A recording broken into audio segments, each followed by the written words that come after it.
ইমামের পিছনে দাঁড়ানোর পর কয়েকটা জিনিস করবেন। তাকবীরুল্লাহ পড়বেন, সানা পড়বেন, আউযু বিল্লাহি বিসমিল্লাহ পড়বেন, চুপ থাকবেন, তেলাওয়াত শ্রবণ করবেন। ইমাম যদি তেলাওয়াত আস্তে করে আপনি চুপ থাকবেন, তেলাওয়াত করবেন না। অনেক ব্যক্তি মাঝে মধ্যে দেখা যায় পিছন থেকে তেলাওয়াত করে সূরা ফাতিহা করে, এটা করবেন না। আমি অনেক সময় বাজার মসজিদ, আমি সেফুলিয়া বাজার থেকে মসজিদ ফাতিহা পড়ে তো মাঝে মধ্যে পিছন থেকে আওয়াজ আসে, তারা তেলাওয়াত করতেছে সূরা ফাতিহা, এটা করা যাবে না। অনেকে হয়তো করতে পারে, পূর্বশত না জানতে পারে। এরপরে আপনি তাকবীরুল্লাহ সবগুলো আদায় করবেন। ইমাম যখন রুকু থেকে উঠবে সামি আল্লাহু লিমান হামিদা বলবে, আপনি রব্বানা লাকাল হামদ বলবেন। এরপর রুকু তাসবিহ করবেন, সিজদা তাসবিহ করবেন। আমাদের যে নামাজগুলো যেমন 4 রাকাত বা 3 রাকাত নামাজে দুইটা বৈঠক হয়। প্রথম বৈঠকে শুধু তাশাহুদ।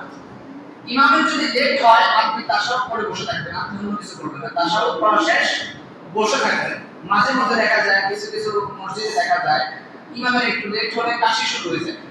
মুসলিমরা কাশিকে বোঝাতে চায় যে ইমাম সাহেব আমাদের তাশাহুদ শেষ, আপনি দাঁড়াবেন। অনেক সময় দেখা যায় ভুল পড়া অনেক লোক মনে দেয়, ইমাম পড়তেছে কি করতেছে বা কিভাবে করতেছে সেটা তো আপনি দেখতেছেন না। তাই নিয়ম হচ্ছে মাসালা অনুসারে ফতোয়া কিতাব রয়েছে, আপনার তাশাহুদ পড়া শেষ, আপনি বসে থাকবেন। ইমাম যদি তাকবীরটা দেয়, অনেক সময় ভুল পড়া হলে দুরুদ পড়তে পারে, যদি বেশি লেট হয় তখন আপনি রোকমা দিতে পারবেন না, তাকবীর দিতে পারবেন, তখন ইমাম দাঁড়াবে। তৃতীয় রাকাতে, চতুর্থ রাকাত বা তৃতীয় রাকাত যদি বৈঠক বা চতুর্থ রাকাতে বৈঠক করবে, ওইখানে আপনি সবগুলো আদায় করবেন। তাশাহুদ দুরুদ দুই মাসলা আদায় করে আপনি বসবেন, বসে থাকবেন, অপেক্ষা করবেন, কাশি শুরু করবেন। আমাদেরকে নামাজের নিয়মগুলো সঠিকভাবে মানতে হবে, জানতে হবে।